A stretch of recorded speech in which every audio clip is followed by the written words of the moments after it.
3 months of motherhood, and I still couldn't believe he was mine. Legally, officially, completely mine. Who's the most perfect baby in the world?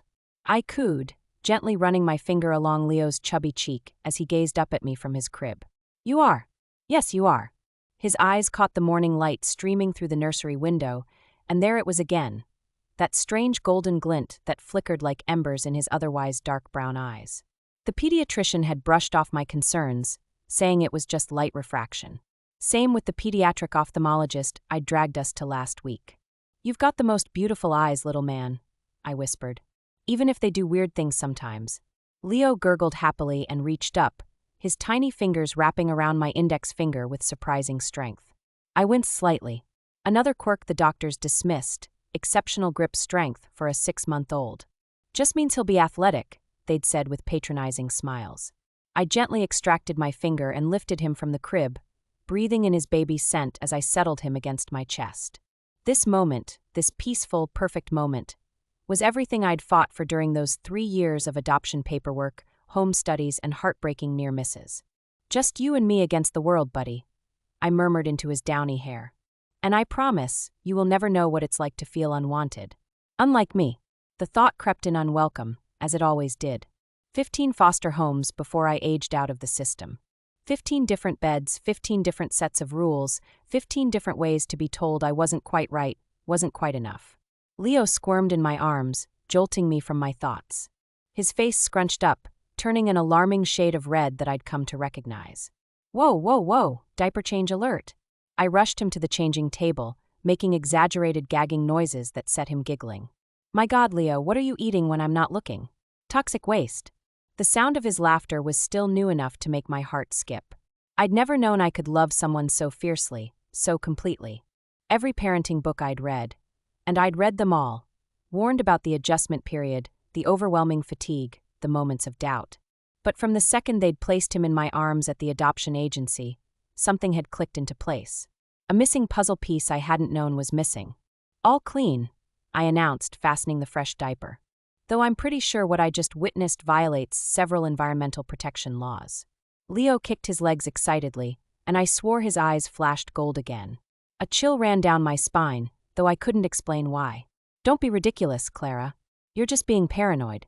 I'd been called paranoid before, by foster parents who didn't understand why I counted the exits in every room, by social workers who thought I was difficult when I asked too many questions.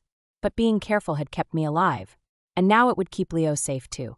I dressed him in the blue onesie with tiny foxes that I'd splurged on last week, then carried him to the kitchen. The morning routine was my favorite. The quiet companionship as I sipped coffee and fed him, the sun gradually warming my small but immaculate apartment. My phone buzzed on the counter. Another text from Marissa, my caseworker. Asterisk, just checking in. Everything still good with our little miracle?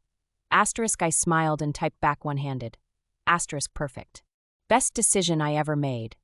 Asterisk, Leo suddenly stiffened in my arms, his head swiveling toward the front door with an alertness that seemed impossible for an infant. A low rumble, almost like a growl, vibrated from his tiny chest. Lao! I frowned, pulling back to look at his face.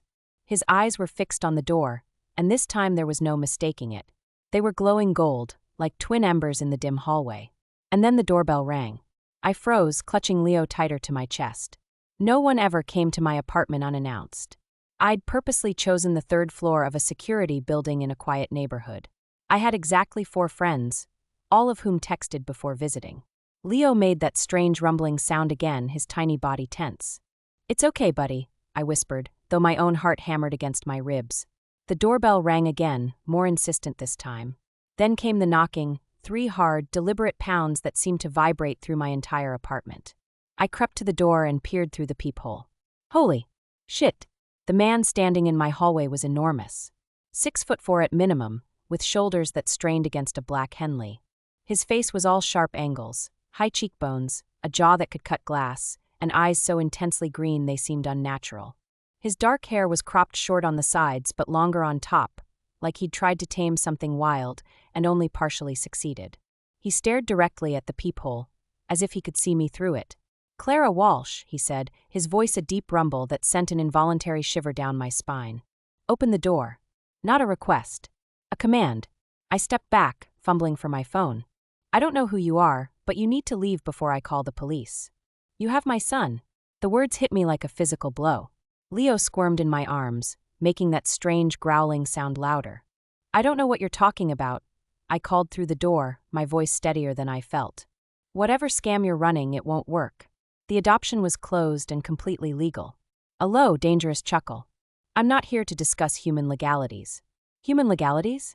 What the hell kind of phrasing was that? Leo is mine, the man continued. And there are others coming for him. Open the door, Clara. You're in danger. I backed away further, my mind racing.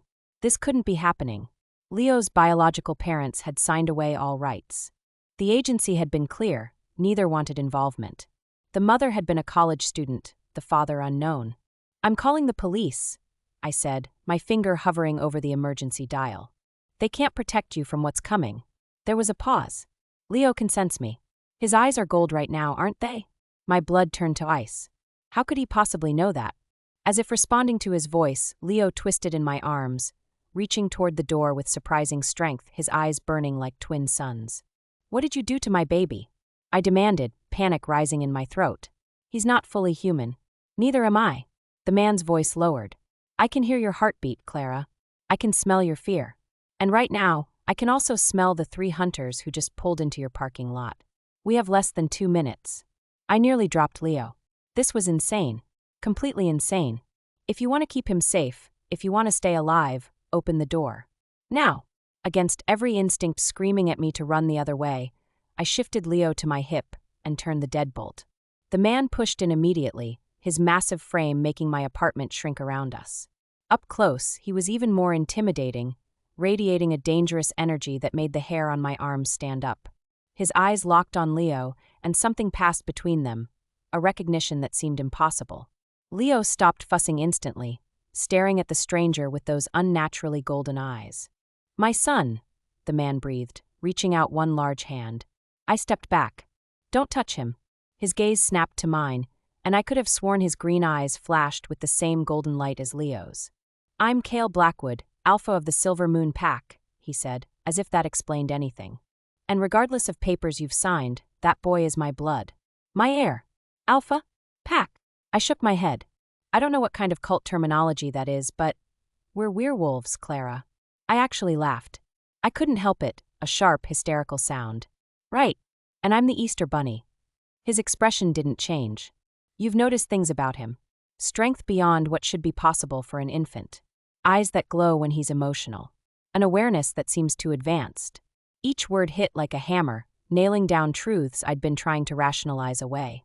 That's ridiculous, I said, but my voice wavered. His first full shift will happen before he turns 1. His bones will break and reform. Without proper guidance, he could die from the trauma. Stop it! I clutched Leo tighter, and he whimpered in response. You're scaring him. He's not scared of me, Cale said quietly. He recognizes what I am, what he is. As if to prove his point, Leo reached for Cale again, making a sound almost like a whine. He'll never have a normal human life, Cale continued, his eyes never leaving mine. The longer you deny his nature, the more dangerous it becomes for him. And for you. My apartment suddenly felt too small, the air too thin. Why now? Why wait 6 months to show up? Something dark passed over Cale's face. I didn't know he existed until 3 days ago. His mother, he paused, jaw clenching. Elise never told me she was pregnant. By the time I tracked her down, she'd already given him up. It took time to find you. I wanted to call him a liar, but the raw pain in his voice seemed genuine. Even if I believed this insanity, I said, Leo is legally my son. I have the paperwork. I've spent the last 3 months being his mother. You can't just walk in here and... They're here. Cale cut me off, his head tilting like an animal sensing prey. In one fluid motion, he moved to the window, peering through the blinds. 3 of them. Heavily armed. Ooh, hunters. They kill our kind. His eyes met mine, deadly serious. And they know about Leo. A chill washed over me. How would they? Because I wasn't careful enough, he growled, self-loathing evident in his voice. I've been tracking Elise's movements, asking questions. They must have been watching her too. Leo began to cry, a high-pitched wail that made my chest ache. He can sense the danger, Cale said, moving toward us with predatory grace. We need to leave. Now. I'm not going anywhere with you. Then you'll die here, he snapped, his face inches from mine. And they'll take my son and either kill him or experiment on him. Is that what you want? I felt sick. None of this could be real, yet the terror in my gut was undeniable. Do you have a car? Cale demanded. In the garage. Underground level. He nodded once. Pack whatever Leo needs. You have 2 minutes. I can't just. 1 minute, 50 seconds. The command in his voice had me moving before I could think. I rushed to the nursery, grabbed the pre-packed diaper bag I always kept ready, and stuffed in extra formula, clothes, and Leo's favorite stuffed wolf. The irony wasn't lost on me. When I returned to the living room, Cale was on his phone. Riker, they found us. 3 hunters. I have the baby in his. He glanced at me, Guardian. Meeting point B. Have Nora ready. He pocketed the phone and held out his arms. Give him to me. No. I clutched Leo tighter. I can protect him better. He stays with me. Something like respect flickered in Cale's eyes. Fine. But if I tell you to run, you run. If I tell you to hide, you hide. No questions. I don't take orders from. The sound of glass shattering cut me off. Something small and metallic bounced across my kitchen floor. Cale moved with impossible speed, grabbing both Leo and me, shielding us with his body as he kicked open my front door. Run, he roared, just as the object exploded behind us, filling my apartment with blinding light and acrid smoke. Leo wailed against my chest as Cale pushed us toward the stairwell, his hand firm on my lower back. What the hell was that? I gasped. Flash grenade. They're trying to disorient us. His voice was different now, deeper, with a rumbling quality that wasn't quite human. The elevator's too risky. Down the stairs to the garage. We burst into the stairwell, and Cale vaulted over the railing, landing a full flight below with cat-like grace. He looked up at me, and I swear to God, his eyes were now completely gold, glowing in the dim light. Clara, he called, his voice urgent. Do you believe me now? The door above us crashed open, and a man's voice shouted, They're in the stairs. I looked into Leo's frightened face, at his glowing golden eyes so like Cale's, and made my choice. Keys are in my pocket, I said, racing down the stairs. Silver Subaru, Section C. Cale's answering smile was all teeth, and they looked very, very sharp. Mine, my son, my blood. The need to protect hammered through my veins with each heartbeat. The cub, Leo she called him, whimpered against her chest, his scent a perfect blend of my bloodline and something else. Something I couldn't place. I guided Clara down the stairs, fighting the shift that clawed beneath my skin. 3 hunters. Armed. Determined. They'd tracked me here, and now they knew about my heir. Unacceptable. Stay behind me, I ordered, pulling her against the wall as footsteps pounded above us. My wolf snarled, demanding blood for the threat to our cub. What are they going to do? Clara whispered, her voice tight with fear. Her scent was intoxicating, vanilla and cinnamon laced with adrenaline. Human, but not like any human I'd encountered before. They want to kill us, I said simply. No point sugarcoating the truth. Or capture my son for experimentation. Her heart rate spiked. Good. Fear would keep her moving. Give me the keys, I said as we reached the ground floor. I'll drive. To my surprise, she handed them over without argument. Her blue eyes were wide but focused. Not hysterical. Not useless. Interesting. We pushed through the door into the underground garage, moving swiftly between parked cars. The baby had stopped crying, instinctively quiet in the presence of danger, already showing signs of his wolf heritage. Pride surged through me. My son was strong. A true heir. I spotted the silver Subaru and pressed the unlock button. Get in the back with him, I commanded. Stay low. For once, she obeyed without question, sliding into the back seat with practiced efficiency, securing the cub in his car seat with trembling fingers. I slipped behind the wheel, adjusting the seat to accommodate my frame. The hunter's scents were getting stronger, gunmetal, silver, and the acrid stench of wolfsbane. They were closing in. Buckle up, I growled, jamming the key into the ignition. The engine roared to life just as the stairwell door burst open.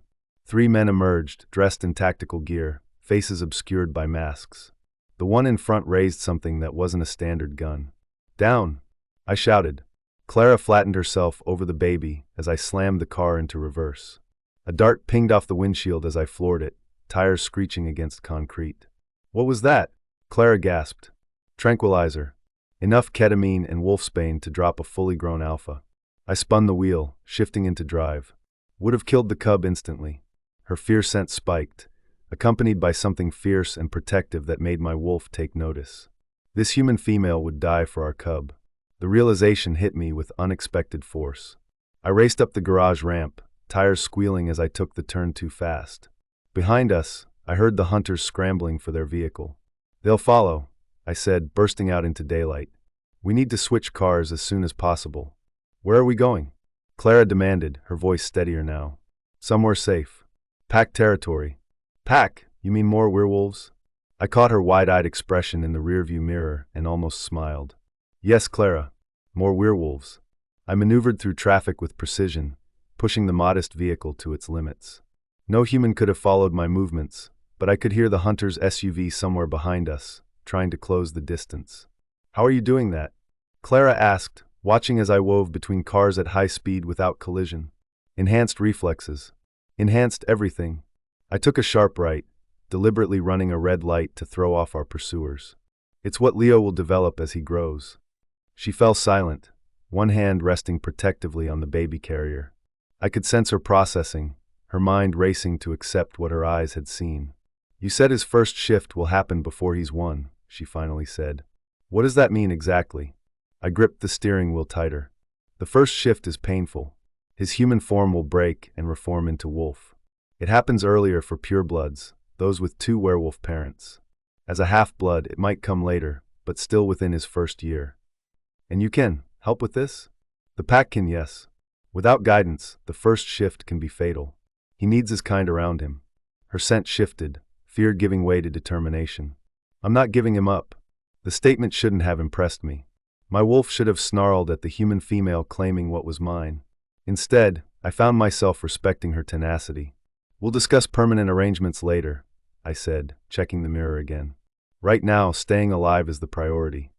I spotted the black SUV 3 cars back and cursed under my breath. These hunters were good, too good. They'd come prepared for werewolf speed and senses. "What is it?"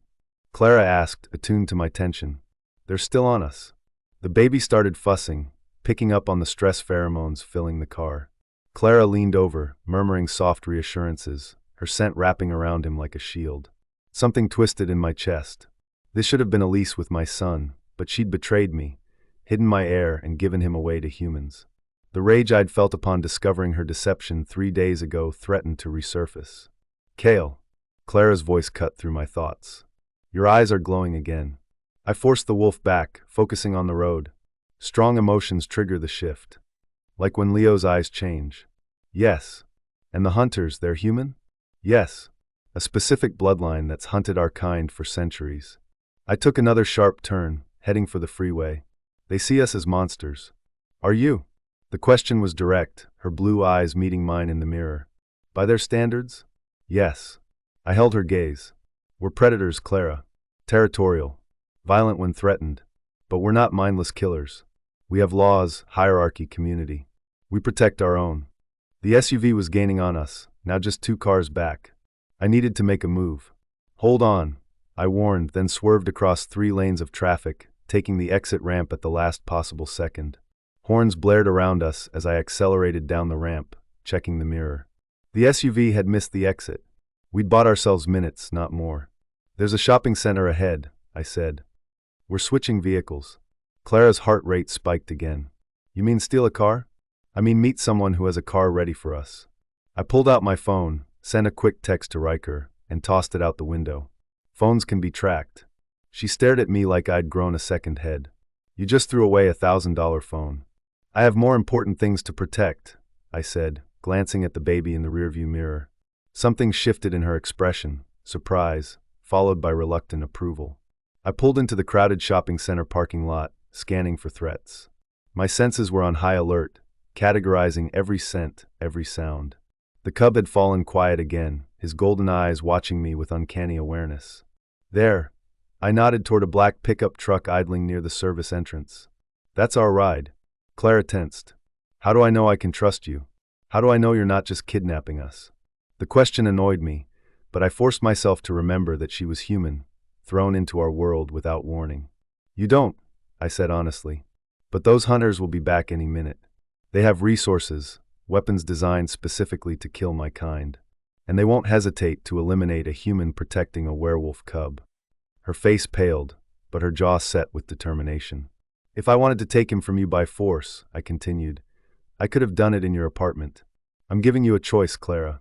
Stay with your son and come with me, or... I let the alternative hang unspoken between us. Some choice, she muttered. I parked beside the pickup, and the driver's window rolled down to reveal Riker, my second in command.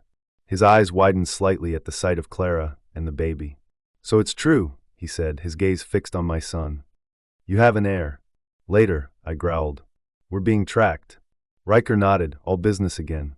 The safe house is ready. Nora's waiting there. Clara clutched the baby carrier tighter. Who's Nora? Our pack healer, I explained, opening her door. She needs to check the cub, check Leo, to make sure he's healthy. He's had all his checkups, Clara protested. His pediatrician says he's perfectly. Human doctors wouldn't know what to look for. I cut her off. Please, Clara. This is for his safety. Something passed between us in that moment. A silent acknowledgement that despite our differences, we both wanted what was best for the child. She nodded once, then began unbuckling the carrier. As she worked, I caught her scent again, stronger now in the confines of the car. Something about it called to my wolf, made him pace restlessly beneath my skin. It was familiar somehow, though I was certain I'd never met this human before. Hunter spotted, Riker said sharply, nodding toward the lot entrance where the black SUV had just appeared. We need to move. Now. I helped Clara transfer the carrier to Riker's truck, then slid into the back seat beside her as Riker pulled away. The baby, my son, looked up at me with those golden eyes, and for the first time, reached out a tiny hand toward me. Without thinking, I extended my index finger, and he grasped it with surprising strength. The connection was instant and overwhelming. A bond snapping into place that I hadn't been prepared for. This wasn't just my heir, my blood. This was my future, my legacy. And I would kill anyone who threatened him. He likes you, Clara said softly, watching our interaction with complex emotions crossing her face. He recognizes me, I corrected. Wolf recognizes Wolf.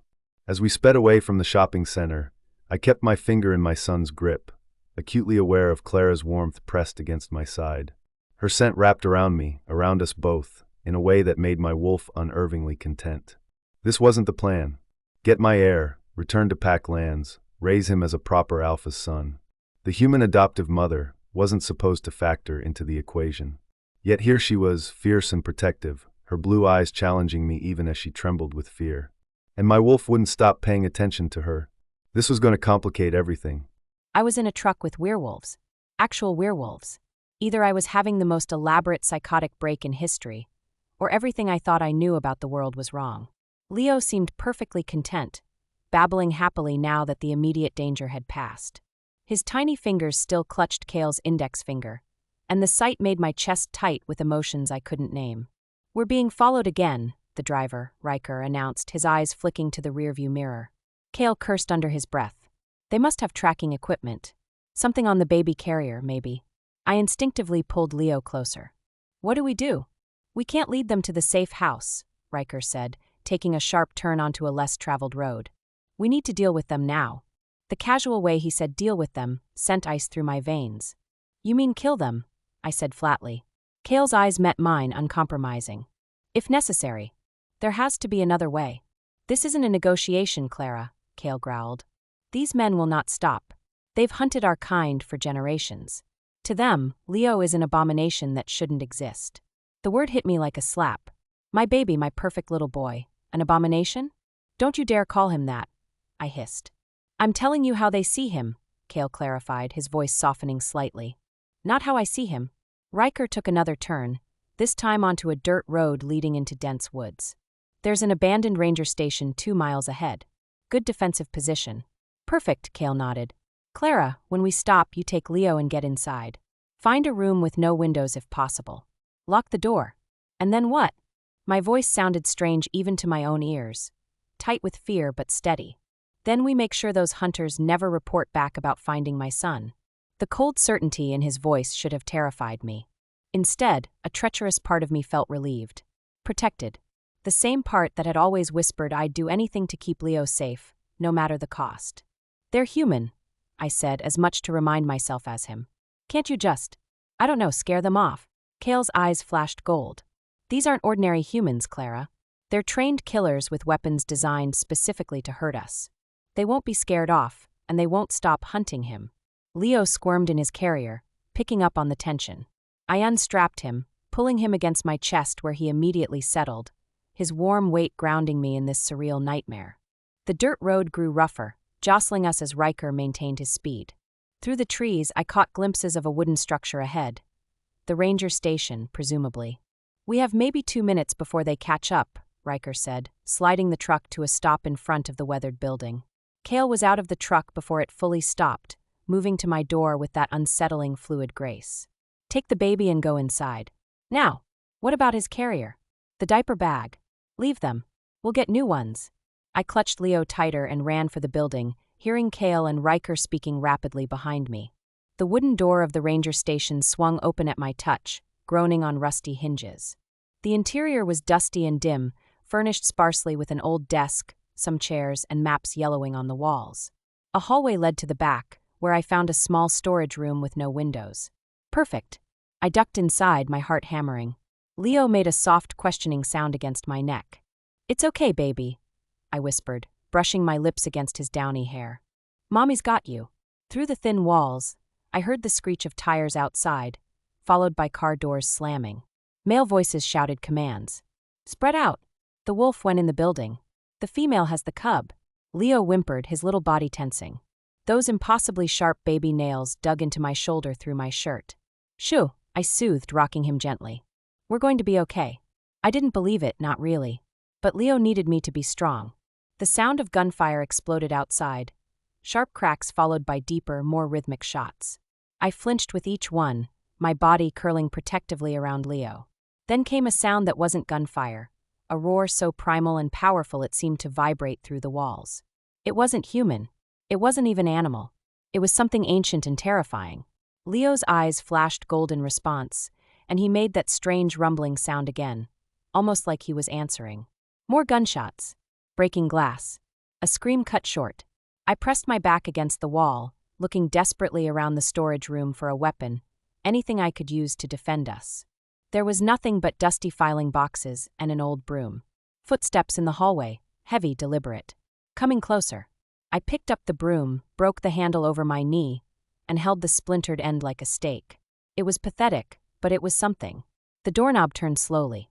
I raised my makeshift weapon, positioning Leo behind me as best I could while still supporting his head. The door swung open, and a man filled the frame. Not Kale or Riker, but a stranger in tactical gear, his face streaked with dirt and blood. A nasty gash ran across his forehead, and his left arm hung at an unnatural angle. But the gun in his right hand was steady, pointed directly at us. "There you are," he said, his voice oddly calm. "The half-breed and his human guardian." I tightened my grip on the broomstick. "Stay back." His laugh was cold. "Or what? You'll sweep me to death." His eyes flicked to Leo, whose face was partially visible over my shoulder. "Just hand over the abomination, and I might let you live. You're a victim here too, manipulated by monsters. The only monster I see is the man pointing a gun at a baby." I spat. Something dangerous flickered in his eyes. "You have no idea what that thing will become. The destruction it will cause." I corrected, my voice steady despite the terror coursing through me. "And his name is Leo." The hunter took a step forward. "They've brainwashed you. That creature isn't human, it's a predator. An animal that will eventually turn on you. He's my son. It's a wolf in human skin." He raised the gun higher. "This is mercy, believe me." Time seemed to slow. I could feel Leo's heart beating against my back, his breath warm on my neck. 6 months of middle-of-the-night feedings. 6 months of smiles and tears and discovery. 6 months of loving him more than I thought possible. No one was taking him from me. Not this man. Not Kale. No one. "If you want him," I said, my voice dropping to a whisper, "you'll have to kill me first." The hunter's expression hardened. "If that's your choice." He aimed the gun at my heart. A blur of motion from the hallway. A snarl that raised the hair on my arms. And suddenly the hunter was gone, ripped backward with such force that his boots left the ground. The sounds that followed would haunt my nightmares. Wet, tearing noises punctuated by gurgling screams that died too quickly. I clutched Leo to my chest, sliding down the wall until I sat on the dusty floor, my legs no longer able to support me. Silence fell. Heavy.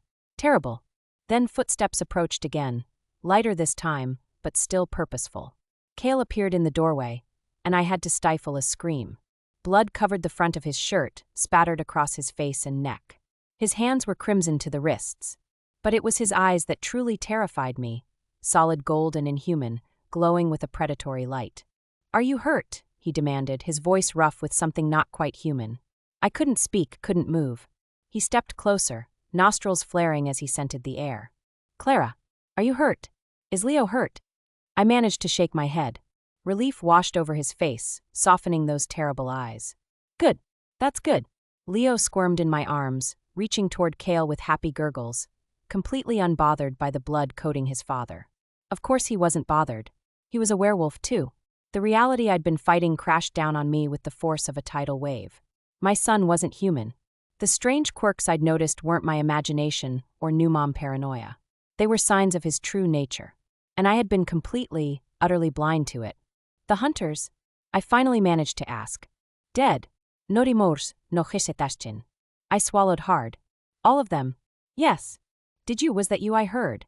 "I shifted," he said simply. "It was necessary." "Shifted." I repeated the word, trying to wrap my mind around it. "Into a wolf." "Not exactly." Something like discomfort crossed his face. Alphas can achieve partial shifts, claws, teeth, increased mass, while maintaining a mostly human form. It's more lethal in close quarters. The matter-of-fact way he discussed killing 3 men made my stomach turn. Yet these men had been willing to murder my baby, had pointed a gun at my heart without hesitation. I looked down at Leo, who was still reaching for Kale, making demanding little noises. "He wants you," I said quietly.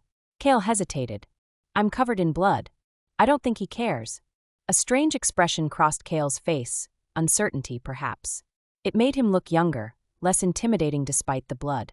He knelt slowly, bringing himself to eye level with us. "May I?" The formality of the question surprised me. This man who had just torn apart hunters with his bare hands, claws, was asking permission to hold his own son. I nodded, carefully transferring Leo into his massive arms. Kale cradled him with unexpected gentleness, his blood-stained hands somehow managing not to smear the baby. Leo immediately settled, reaching up to pat Kale's stubbled cheek with a happy gurgle. "Hello, little wolf," Kale murmured, his voice softer than I'd heard it before. The tenderness in his expression made my chest ache. For all his violence and intimidation, there was no mistaking the pure wonder on his face as he looked at his son. "I'm sorry," I whispered, the words escaping before I could stop them. Kale looked up sharply. "For what?" "For not knowing. For not understanding what he is. I should have realized something was different." "How could you have known?" he asked. "Werewolves are myths to humans. Ghost stories. But I'm his mother. I should have." "You protected him." Kale cut me off, his intense gaze holding mine. "You stood between him and a hunter with nothing but a broken stick and your own body. I heard what you said to him." Heat flooded my cheeks. I hadn't realized he'd heard my confrontation with the hunter. "That was nothing special," I muttered. "Any mother would do the same." "No," Kale said firmly. "Not any mother." Elise gave him away. The pain in his voice was raw, unexpected. Before I could respond, Riker appeared in the doorway, also blood-spattered, but less dramatically than Kale. "We need to move," he said tersely. "There could be more." Kale nodded, rising to his feet with Leo secure in his arms. "Is the truck still functional?" "Yes, but the SUV would be better. More room, and we can ditch it later if needed." "Take it," Kale decided. "Clara, are you able to walk?" I realized I was still sitting on the floor, clutching my useless broomstick. With a deep breath, I pushed myself up, ignoring my shaking legs. "I've fine, ilid." Kale's expression said he knew better, but he didn't challenge me. Instead, he held Leo out to me. "He's calmer with you." The simple acknowledgement that despite being Leo's biological father, despite being an alpha werewolf, despite everything, he recognized my bond with Leo, meant more than I could express. I took my baby back, inhaling his familiar scent, drawing strength from his solid weight in my arms. "Let's go," Kale said, placing a hand at the small of my back to guide me. I followed him through the ranger station, deliberately keeping my eyes forward, not looking at the dark stains on the wooden floor or the smears on the walls. Not thinking about what had happened to the hunters. Outside, Riker was already transferring our meager belongings to the black SUV. "The safe house is about an hour from here," Kale said, opening the back door for me. "Nora will meet us there." "What exactly is this safe house?" I asked, settling into the back seat with Leo. Pack property. Isolated. Secure. Kale's expression darkened. No one will find us there. As Riker started the engine, I gazed down at Leo, now drowsy in my arms. His eyes were normal brown again, all traces of gold gone. He looked so innocent, so human. But he wasn't. Not entirely. And neither was his father, who sat beside me, his powerful body tense with vigilance, those green eyes constantly scanning for threats. Kale must have sensed my scrutiny because he turned to me, one eyebrow raised in question. What happens now? I asked quietly. His expression softened almost imperceptibly. Now we keep him safe. Everything else, we figure out one step at a time. Leo's tiny hand found mine, his fingers curling around my thumb with that too-strong grip that had always confused me. Now I understood. One step at a time, I echoed, watching the forest blur past the window. I didn't know what waited for us at the safe house, or what future lay ahead for my not-quite-human son. I didn't know if I could trust Kale, or his pack, or anyone anymore. But as Leo's eyes drifted closed, his body relaxing into sleep, I made a silent promise to him. The same promise I'd made the day the adoption was finalized. No matter what, I would protect him. Even if that meant accepting this new, terrifying reality. Even if it meant working with the dangerous, blood-covered alpha, who watched us both with those unsettlingly intense eyes. Even if it meant becoming part of a world I never knew existed. Because that's what mothers did. They adapted. They survived.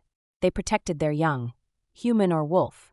The scent of her fear had lessened, replaced by something more complex, determination tinged with exhaustion. Clara sat beside me in the back seat, her body curved protectively around my son as he slept. Her fingers absently stroked his cheek, her gaze fixed on the passing landscape. She hadn't screamed when she saw me covered in blood. Hadn't run. Hadn't fallen apart. Remarkable for a human. We're almost there, Riker announced, turning onto a nearly invisible dirt road winding deeper into the forest. Clara tensed beside me. Where exactly is there? Pack-owned property, I explained. 200 acres of private forest. The house sits in the center, hidden from aerial surveillance. No electricity lines running to it. We use generators and solar. Sounds like a paranoid survivalist compound.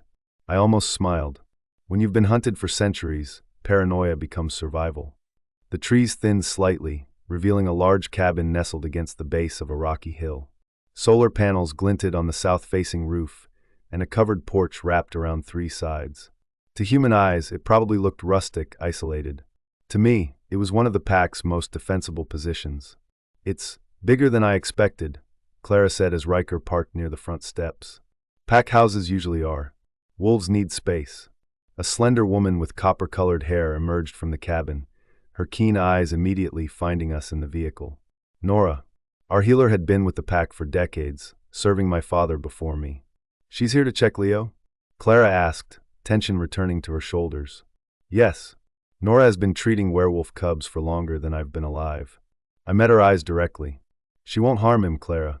She's here to help. The doubt in her expression was clear, but she nodded once, tightening her hold on the sleeping baby. Riker exited first, scanning the perimeter before giving us the all-clear. I stepped out, then offered my hand to Clara. After a moment's hesitation, she took it, her fingers small but surprisingly strong in mine.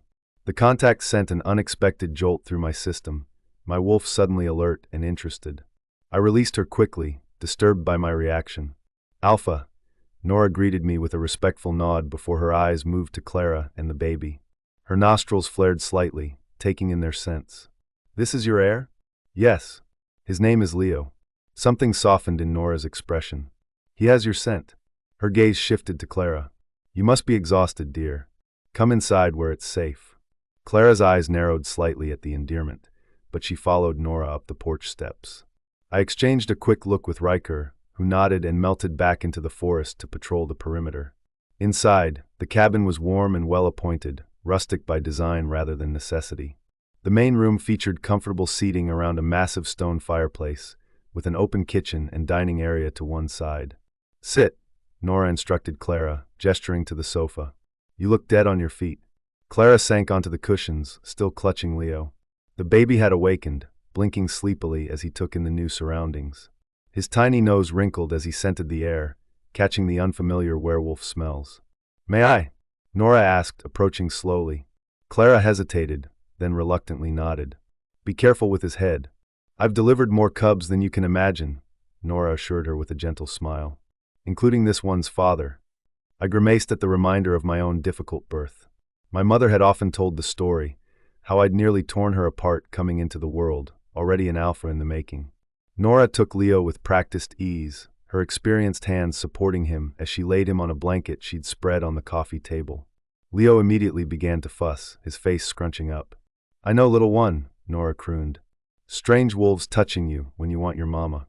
Clara sat forward, tense and ready to intervene. I placed a hand on her shoulder without thinking. Let her work, I said quietly. She knows what she's doing. The contact seemed to steady her, though she didn't relax completely. I left my hand there, hyper-aware of her warmth beneath my palm. Nora examined Leo thoroughly, checking his reflexes, looking into his eyes, feeling along his gums where canines would eventually develop. She placed her palm flat on his chest, closing her eyes in concentration. His wolf is strong, she finally announced. Very strong for a half-blood. Is that good? Clara asked hesitantly.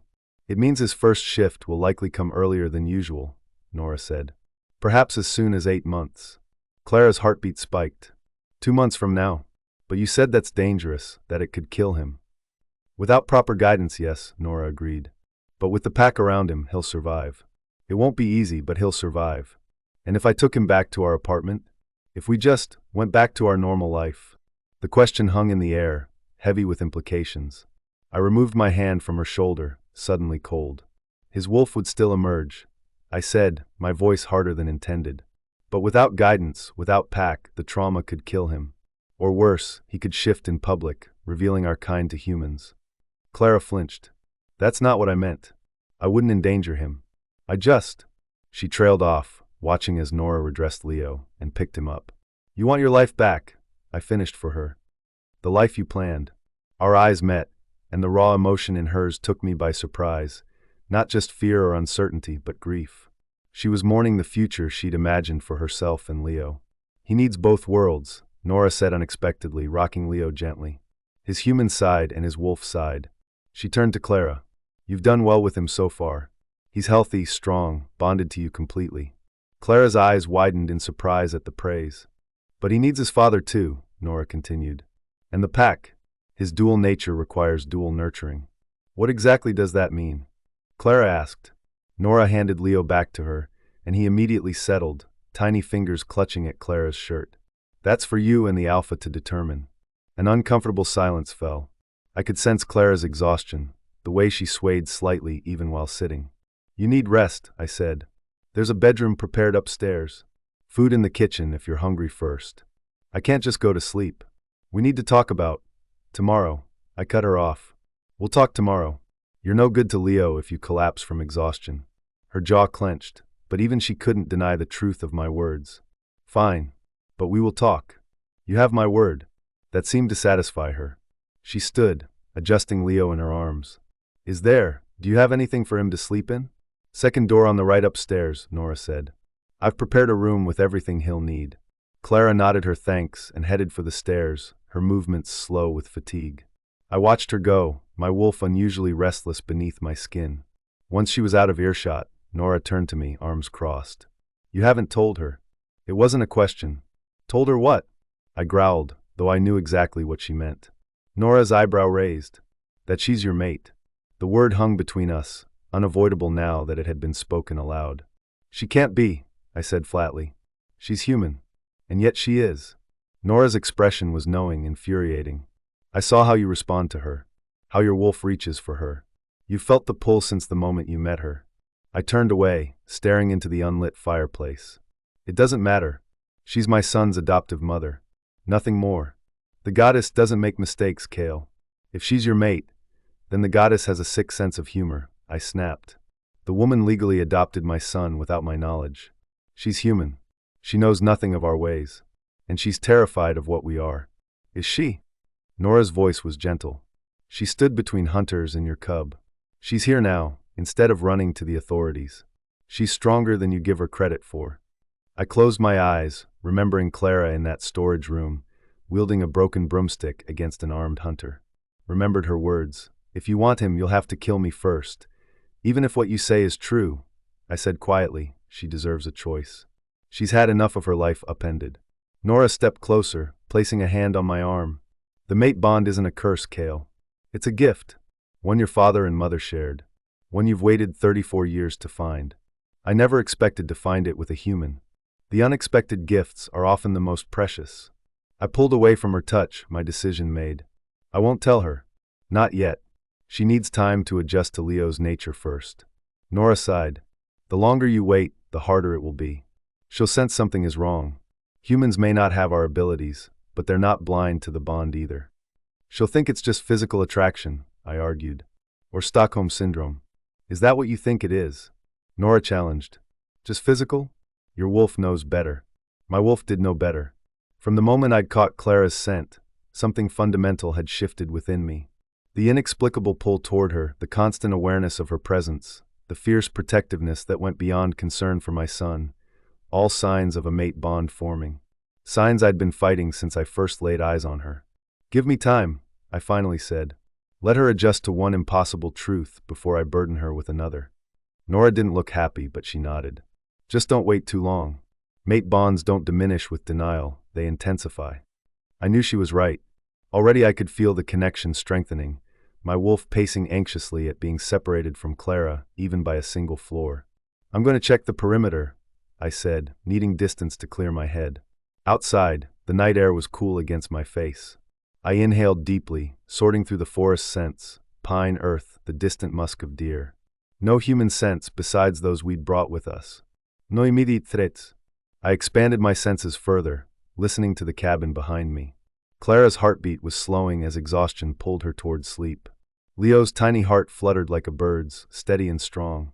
My son, my heir, safe now, with his human mother who had proven fiercer than anyone could have expected. And my mate, whether she knew it or not. The revelation should have angered me. A human mate meant complications, vulnerability, explanations to the pack. It meant fighting the council for acceptance, enduring their judgment. Instead, I felt something dangerously close to hope. Tomorrow I would begin teaching Clara about our world, about pack law and werewolf nature, about what Leo would need as he grew. And perhaps, when she was ready, I would tell her what my wolf already knew with absolute certainty. She was mine. As surely as the moon pulled the tides, she belonged with me, whether either of us had chosen it or not. I woke disoriented, sunlight streaming through unfamiliar curtains. For one blissful moment, I thought I was home, that the events of yesterday had been nothing but an elaborate nightmare. Then reality crashed back as I bolted upright, looking frantically for Leo. He was there, sleeping peacefully in a handcrafted wooden crib beside the bed. His tiny chest rose and fell with each breath, his dark lashes fanned against his cheeks. My son. My werewolf son. The thought still felt surreal, like I was playing a part in someone else's story. But the golden flash I'd seen in his eyes, the growl that had rumbled from his tiny chest, those had been real. I slipped out of bed, surprised to find myself wearing the same clothes from yesterday. I must have been more exhausted than I realized, collapsing into sleep without even changing. The bedroom was rustic but comfortable, with knotty pine walls and a thick area rug covering the hardwood floor. Someone had placed a stack of folded clothes on the dresser. Women's clothes that looked approximately my size. After checking that Leo was still deeply asleep, I grabbed the clothes and slipped into the adjoining bathroom. The hot shower was blissful, washing away the grime and lingering fear from yesterday. By the time I emerged, dressed in borrowed jeans and a soft gray Henley, I felt almost human again. Human. The word carried new weight now.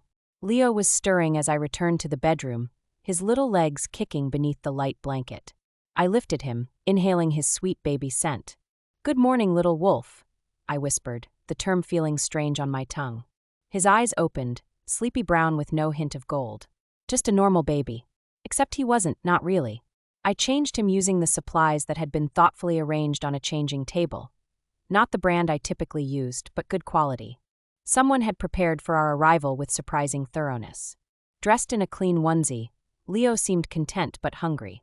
I hadn't seen any formula during my brief exploration, and the realization hit me. I had no idea what baby werewolves ate. Was regular formula even adequate for him? The thought sent a wave of inadequacy washing over me. After everything I'd been through to become a mother, I couldn't even feed my child properly. "Let's go find some breakfast," I murmured, pushing aside my insecurities. Leo needed me to be strong. The hallway was quiet, the house still in the hushed stillness of early morning. I made my way downstairs, following the faint scent of coffee. The main room was empty, but a light burned in the kitchen. I rounded the corner to find Kale standing at the counter, his back to me. He wore only jeans and a black t-shirt that stretched across his broad shoulders, his feet surprisingly bare against the wooden floor. "Good morning," I said, adjusting Leo on my hip. Kale turned, and something flashed in his eyes, warmth perhaps or relief. "You're awake." He gestured to the coffee pot. "There's fresh coffee if you need it." "God, yes." I accepted the mug he offered, inhaling the rich aroma. "Thank you. Are you hungry? I can make eggs or there's fruit and yogurt." The domestic normality of the conversation felt bizarre after everything that had happened. "I need to feed Leo first," I said. "Do you have formula? Or," I hesitated, unsure how to phrase it, "do werewolf babies need something different?" A small smile tugged at the corner of his mouth. "Formula is fine until he starts teething. Then we'll need to introduce some raw protein." "Raw protein?" I repeated weakly. "Right. There's formula in the pantry. Nora made sure to get the brand you had in your diaper bag." The thoughtfulness caught me off guard. "Thank you." I prepared Leo's bottle with practiced efficiency, settling into a chair at the kitchen table to feed him. Kale placed a mug of coffee within my reach, then busied himself making breakfast, his movements quiet and controlled. "Where is everyone?" I asked, breaking the companionable silence. "Riker is patrolling the perimeter. Nora went to get supplies." He glanced at me over his shoulder. "We have a lot to discuss." "Yes, we do." I kept my voice calm despite the anxiety churning in my stomach. "Starting with what happens now." Kale set a plate of eggs and toast in front of me, then took the seat opposite. "That depends on what you want, Clara." The directness surprised me. "What I want? I thought alphas just gave orders." "Is that what you think I am? Someone who just gives orders?" "I don't know what you are," I admitted. "Yesterday you killed 3 men without hesitation. Now you're making me breakfast and talking about what I want." He was quiet for a moment, his green eyes studying me with unsettling intensity. "Those aspects aren't contradictory. I protect what's mine. That includes my son and, by extension, you." My heart skipped at the casual possessiveness in his tone. "I'm not yours." Something flashed in his eyes, too quick to identify. "You're my son's mother. That puts you under my protection." "I don't need protection. I need answers." I shifted Leo to my shoulder, patting his back gently. "What does Leo's future look like now? Do you expect me to just hand him over to your pack? Because that's not happening." "No." His response was immediate and firm. "I would never separate him from you." Relief weakened my knees, though I tried not to show it. "Then what?" Kale leaned forward, his expression intense. "He needs both worlds, Clara. His human side and his wolf side. That means he needs both of us." "Co-parenting with a werewolf," I said, a slightly hysterical laugh escaping me. "Not exactly covered in the adoption preparation classes." The corner of his mouth quirked up. "I imagine not." Leo burped loudly, making us both smile. The shared moment felt strangely intimate. "I can't go back to my apartment, can I?" I asked, reality settling in. "Even if those specific hunters are gone, there will be others?" Kale nodded, his expression solemn. "They know about Leo now. The hunters have networks, communication systems. Your address won't be safe." I swallowed hard. "So I've lost everything. My home, my job, my friends. Everything I built." "You haven't lost everything," Kale said quietly. "You still have Leo. And now you have the pack." "The pack," I repeated.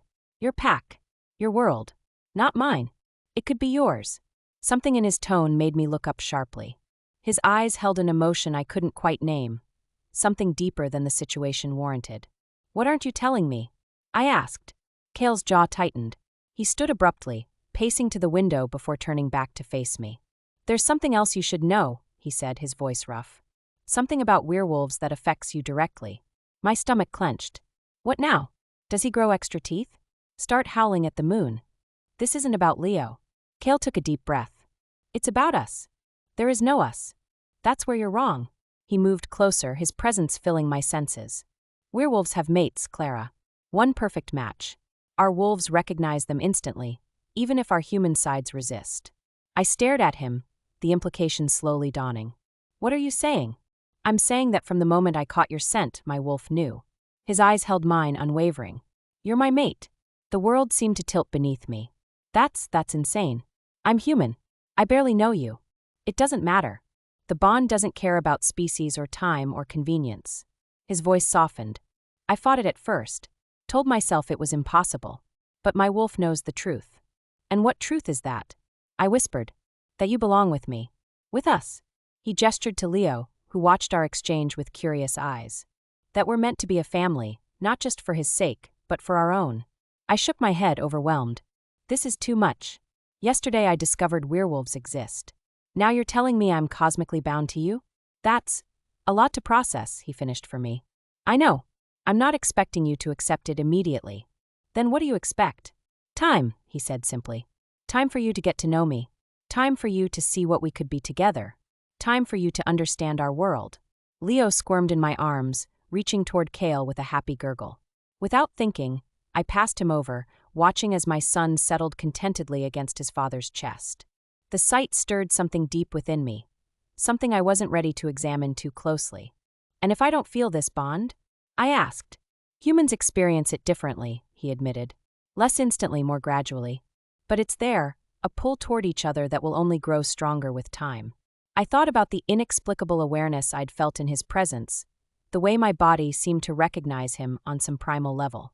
Was that the bond he described, or just adrenaline and fear? I can't promise anything, I said finally. My priority has to be Leo. As is mine. Kale's expression softened as he looked down at our son, which is why I'm proposing a compromise. I'm listening. Stay with the pack. Let us protect you both while you learn about Leo's heritage. Give yourself time to adjust before making any permanent decisions. His eyes met mine again. No pressure, no expectations. Just possibility. It was a reasonable offer. More reasonable than I'd expected from an alpha werewolf who'd just claimed me as his mate. And if I decide this isn't what I want, if I want to leave eventually, pain flashed across his face, quickly masked. Then I'll help you establish a new identity somewhere safe. You'll have pack protection, financial support, whatever you need. His jaw tightened. I would still need access to Leo, but I wouldn't force you to stay against your will. The sincerity in his voice was unmistakable. This powerful, dangerous man was offering me choice, something I hadn't expected. Okay, I said finally. I'll stay. For now. For Leo. Relief washed over his features. Thank you. Leo chose that moment to pat Kale's face with his tiny hand, breaking the tension between us. Kale smiled down at him, a genuine smile that transformed his stern features. He has your eyes, I said without thinking. Kale looked up, surprised. Most people say he looks like me. Not his appearance. The way he looks at things, curious, intense. That's all you. Something warm flickered in Kale's gaze. He has your determination. Your courage. The compliment warmed me unexpectedly. We sat in companionable silence for a moment, united by the small life we both loved. So, I finally said, teach me about werewolves. If I'm going to raise one, I should probably know the basics. Kale's smile widened. Where would you like to start? The beginning, I said firmly. Tell me everything. As he began to speak, Leo nestled between us. I felt something shift, not the mystical bond Kale described, but something simpler. A tentative bridge between two worlds, built on nothing more substantial than possibility. It wasn't love. It wasn't even trust, not yet. But it was a start. 1 week later, I sat on the cabin's back porch, watching the sunset paint the forest in hues of gold and amber.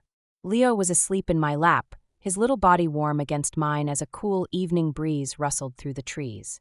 The past 7 days had been a crash course in Werewolf 101, pack dynamics, shifting cycles, supernatural politics. My head still spun with new terminology and ancient traditions, but I was learning. For Leo, I would learn anything. Movement in the tree line caught my eye. A large black wolf emerged from the shadows, green eyes gleaming in the fading light. My breath caught, not in fear but in wonder. Kale. He padded silently across the yard, powerful muscles rippling beneath midnight fur. The first time I'd seen him shift had terrified me, bones cracking, body contorting, but now I found a strange beauty in the transformation. He stopped at the bottom of the porch steps, those intelligent eyes fixed on Leo and me. He's finally asleep, I said softly. Nora says his enhanced hearing makes him sensitive to the forest sounds. The wolf huffed, almost like a laugh, then backed away a few paces. The shift back to human form was quicker, more fluid. Within moments, Kale stood before me, pulling on the jeans he'd left folded on the bottom step. "He'll adjust," he said, climbing the steps to join us. Wolf cubs are born with all their senses heightened. It takes time to learn control. He settled beside me on the porch swing, close enough that I felt his warmth, but not so close as to crowd me. Always careful to give me space, to let me set the pace. Leo stirred in his sleep, tiny fingers curling around my thumb as he sensed his father's presence. "He knows you're here," I murmured. Even in his sleep, Kale's expression softened as he looked at our son. Pack bonds are strong. Blood bonds even stronger. I gathered my courage and asked the question that had been on my mind all week. "And mate bonds?" His eyes met mine, surprise giving way to cautious hope. "The strongest of all." I didn't know if what I felt for Kale was the beginning of that legendary bond or simply human attraction. I didn't know what challenges awaited us, what dangers might still find us. But as the three of us sat together in the gathering twilight, I knew one thing with absolute certainty. We were already a family. And that was a good place to start.